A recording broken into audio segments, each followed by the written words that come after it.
The Lion, the Witch, and the Wardrobe, Chapter 3, Part 2. Now the steps she had heard were those of Edmund, and he came into the room just in time to see Lucy vanishing into the wardrobe.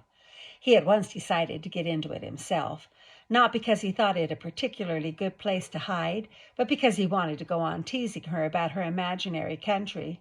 He opened the door. There were the coats hanging up as usual, and a smell of mothballs and darkness and silence, and no sign of Lucy. "She thinks I'm Susan, come to catch her," said Edmund to himself, "and so she's keeping very quiet in at the back." He jumped in and shut the door, forgetting what a very foolish thing this is to do. Then he began feeling about for Lucy in the dark. He had expected to find her in a few seconds, and was very surprised when he did not. He decided to open the door again and let in some light, but he could not find the door either.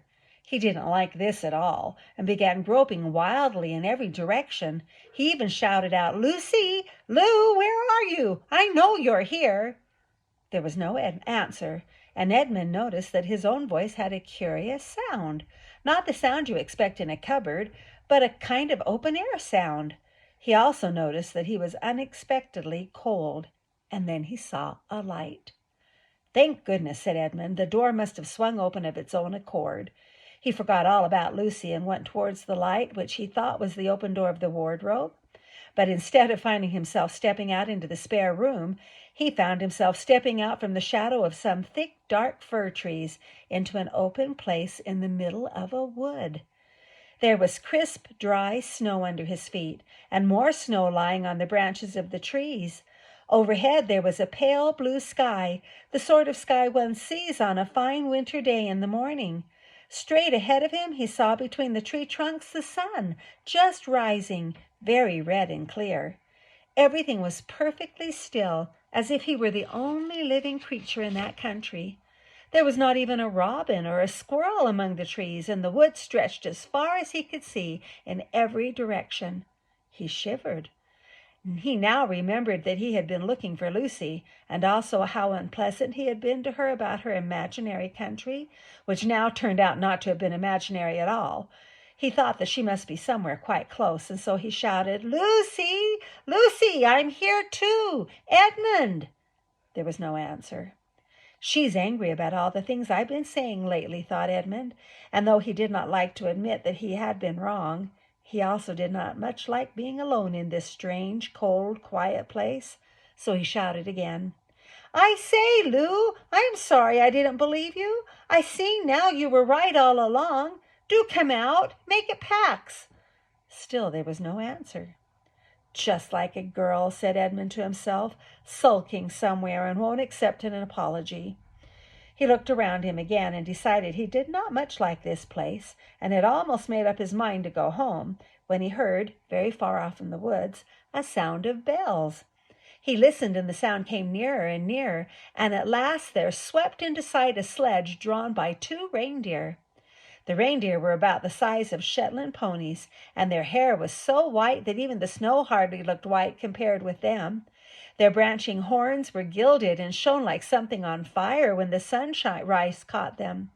Their harness was of scarlet leather and covered with bells.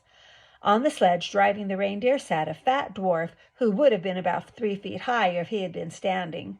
He was dressed in polar bear's fur, and on his head he wore a red hood with a long gold tassel hanging down from its point. His huge beard covered his knees and served him instead of a rug.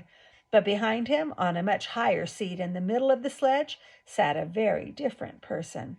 A great lady, taller than any woman that Edmund had ever seen. She also was covered in white fur up to her throat, and held a long, straight, golden wand in her right hand, and wore a golden crown on her head. Her face was white, not merely pale, but white, like snow or paper or icing sugar, except for her very red mouth. It was a beautiful face in other respects, but proud and cold and stern. The sledge was a fine sight as it came sweeping towards Edmund, with the bells jingling and the dwarf cracking his whip and the snow flying up on each side of it. "Stop!" said the lady, and the dwarf pulled the reindeer up so sharp that they almost sat down.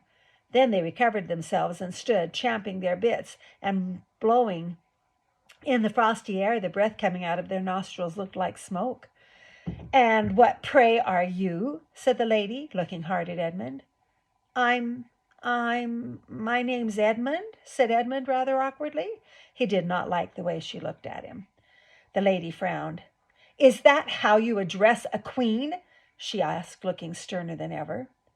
"I beg your pardon, your majesty? I didn't know," said Edmund. "Not know the Queen of Narnia?" cried she. "Ha! You shall know us better hereafter. But I repeat, what are you?" "Please, your majesty," said Edmund, "I don't know what you mean. I'm at school. At least I was. It's holidays now."